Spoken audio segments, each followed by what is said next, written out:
guys, none of us have ever seen this before with passengers on board. So we're going to listen in here to Virgin Galactic's narration and Virgin Galactic's mission control here. Departments and disciplines within the company, and they're verifying checks with the crew today every step of the way. All right, and I just heard from MCC that our L-4 checks are complete. We are roughly 3 minutes out from release at this point. It's getting really exciting. I don't know about you all, but I can feel the anticipation building just watching the screen and looking at their faces. Look at that, they've already got big smiles on. And we have just received clearance for release on time from Mission Control Center. So we are 2 minutes and 30 seconds out. As we listen in, let's bring in Mike Massimino. He's a former NASA astronaut, the current senior advisor for space programs at the Intrepid Sea, Air and Space Museum in New York. And Ron Guerin, also a former NASA astronaut who logged more than 179 days in space over his career. Gentlemen, good morning to you both. It's so great to have you with us. Mike, let me begin with you. As Tom said, this is not something we've seen before, even those of you who have been to orbital space. What do you make of what you've seen so far this morning? Well, thanks for having me. It's a pretty exciting day. I think this really marks a time where we've gone from governments going into space to a vehicle that has been designed to bring customers, researchers, tourists, people who want to enjoy the experience into space. So it's a very historic day. A lot of work has gone into this. A lot of work needs to be done during the flight, but it's a very, very exciting day for everyone involved. Colonel Guerin, you've been to the International Space Station a couple times, 4 spacewalks under your belt. What do you imagine these passengers are feeling and going through right now? Well, it's probably a mixed bag. I mean, there's certainly excitement, but there's also probably some butterflies in there. And I think they all are well aware this is a life-changing moment for them, and hopefully they're savoring it. And what do you think, Colonel, is the feeling that they're about to experience? This is sort of the calm before the moment when that VSS Unity spacecraft separates from the mothership and begins that rocket ride up to the apogee and then back down. It happened very quickly. What is that sensation? There aren't many people on Earth who can speak to it, and you're one of them. Yeah, I think they're going to experience a lot of G-force with the acceleration. They're going to be going really fast, and they're going to get there really fast, and then they're going to go from being pushed back into their seat from that force to being weightless instantly when the engine kicks off, and that's going to be really exciting because that's the moment where they realize that their dream had just come true, that they're weightless, they're in space, and the most amazing thing is going to be that view out the window when they see the curvature of the Earth. They're going to watch the sky turn from blue to black. They're going to see the thinness of the atmosphere. It's going to be absolutely incredible. Colonel, we're about to see the separation. Tom Costello, I want to go back to you. We're seconds away from the moment here. Let's watch. Release, release, release right now. Motor burn. There's Mach 1 trimming now.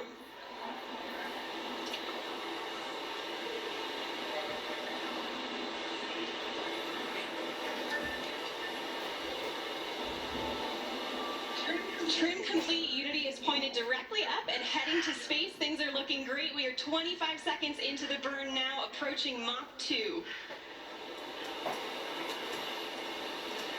30 seconds, Mach 2. Everything's looking really good and stable.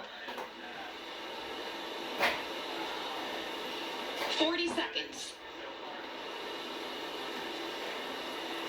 45 seconds. 50 seconds, approaching Mach 3. There's Mach 3. And 60 seconds, and that is a full duration burn, folks. We are headed to space. And the passengers in the back have been cleared to unstrap. Our predicted apogee is 279,000 feet and climbing. The pilots are now unlocking the feather and... So this is it. This is where we should be experiencing, or they should be experiencing, weightlessness for about 3 to 4 minutes. And we expect we're going to have a live shot from within that spaceship. And now they're going to start feathering the wings back so that they can begin the very slow process of re-entering. And as we've said, you know, this is a critical moment as they enjoy those few moments of apogee, of weightlessness. Now and climbing as soon as we cross the boundary to space, we'll hear a word from our founder, Sir Richard Branson. Once they cross the boundary to space, Richard Branson will be speaking, and we expect him to make some sort of a major announcement from space.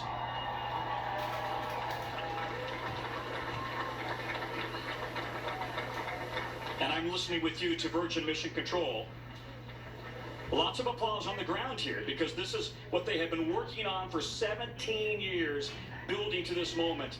And the hope is that paying passengers will be coming along very soon. Receiving the audio over the broadcast, but I know Richard is saying something inspirational. Tom, as we wait for the images from inside the spacecraft of that weightlessness, I think back to the interview you did with Richard Branson, where he said, "I've been dreaming about this day since I was a kid.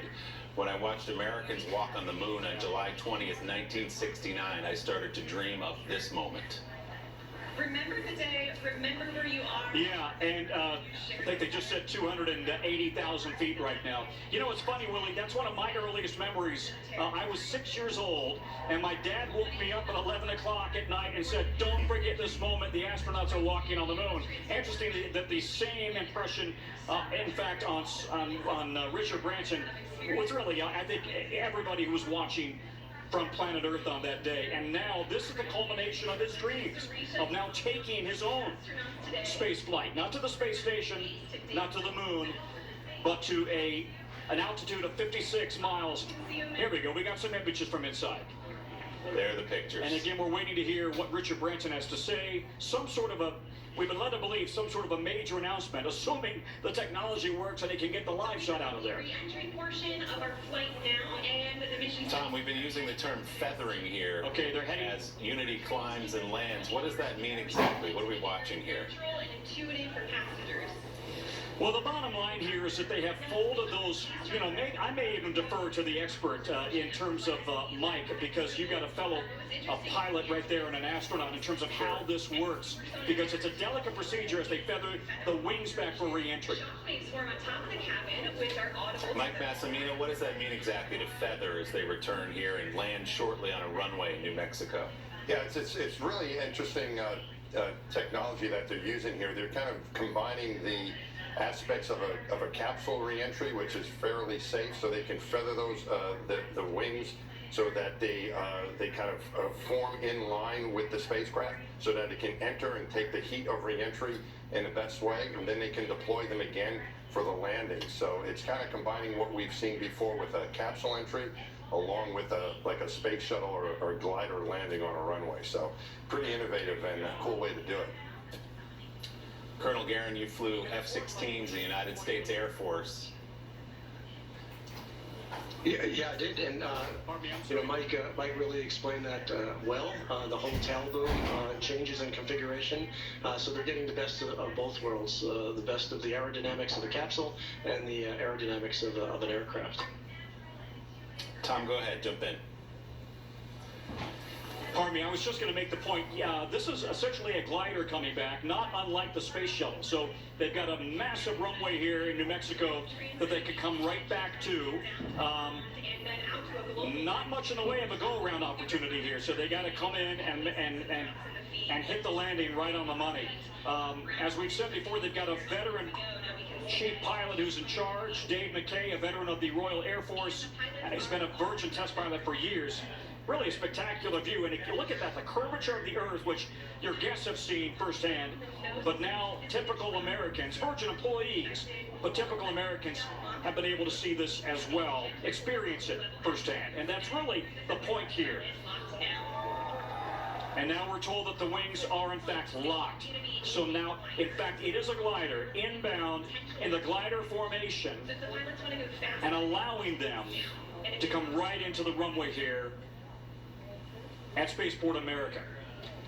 About 30 miles or so from Truth or Consequences, we should tell you.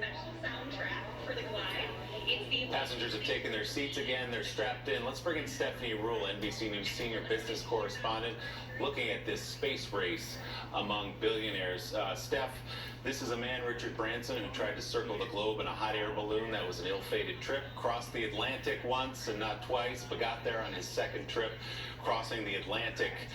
This, I guess, the next frontier for Richard Branson. Without a doubt, Willie, he's broken records for kiteboarding. Richard Branson is a true daredevil. But whether you're talking about Richard Branson or Jeff Bezos or Elon Musk, think about these billionaires who are going after this space, the final frontier. They've achieved all sorts of success, betting on themselves and their own brands. If there's one thing Richard Branson is absolutely known for and fantastic at, it's branding.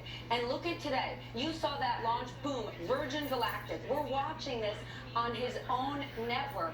And this really is going to be the first push into commercial space travel. And if that's where we're going, there will be room for Jeff Bezos or Richard Branson. So you mentioned it earlier, sort of this bickering.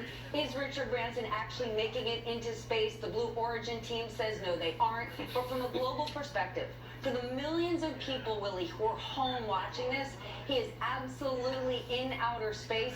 And Richard Branson is pursuing and fulfilling his dream to be the first one out there. Yeah, Steph, there was a picture, by the way, posted this morning by Richard Branson having breakfast with none other than Elon Musk before he left to take his flight.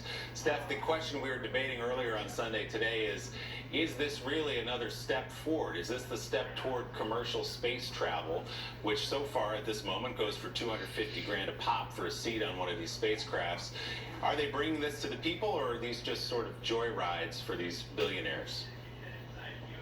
Well, the plan is to bring this to the people, but let's think about what people. It's the richest of the rich people. And you and I also know, Willie, over the last 10 years, the richest people in the world have gotten a whole lot richer, so they can certainly afford it. And these guys are now betting on themselves and their space. Steph, I'm going to interrupt you. Richard Branson speaking. Let's listen. And now I'm looking down at a beautiful spaceport. Congratulations to everybody for creating such a beautiful, beautiful place. Congratulations to all our wonderful students and Virgin Galactic for 70 years of hard work to get us this far.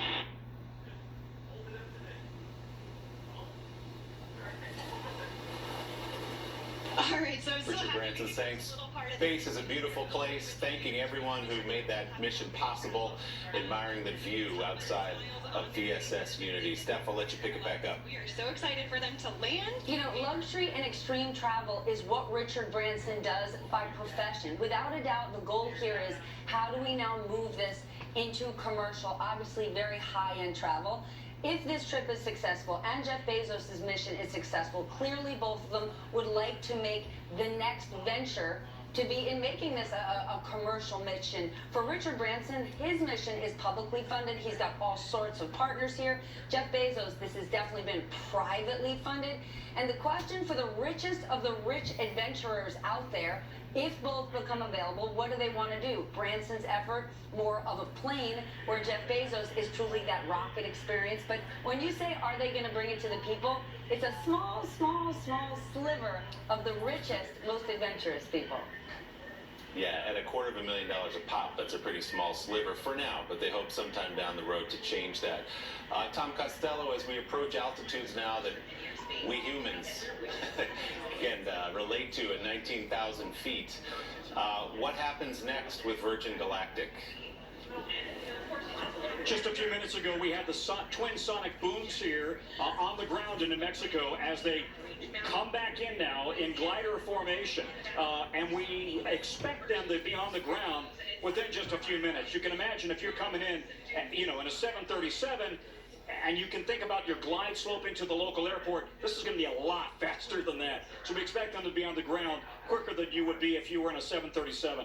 But this is all what they wanted to prove today. This technology is here, it's now. It's not only for the Justin Biebers and the Tom Hanks and the Lady Gagas of the world who've spent a lot of money buying these tickets at $250,000, as you suggested, 700 tickets already. But in fact, this is going to be accessible for everybody eventually. At least that's their hope as they bring down the price. I would also tell you that we've now got 7 Land Rovers out there on the tarmac standing by. We've got the fire equipment standing by. That's typical. That's not to suggest there's anything wrong. That's what happens when you have a test vehicle, a test plane or a spaceship coming in. The fire department is standing by. By the way, a fire department dedicated only to the spaceport, so they don't get a lot of action. I mean, this is kind of their sole customer right now. but a spectacular view as they now come into Spaceport America. Remember that name, Willie.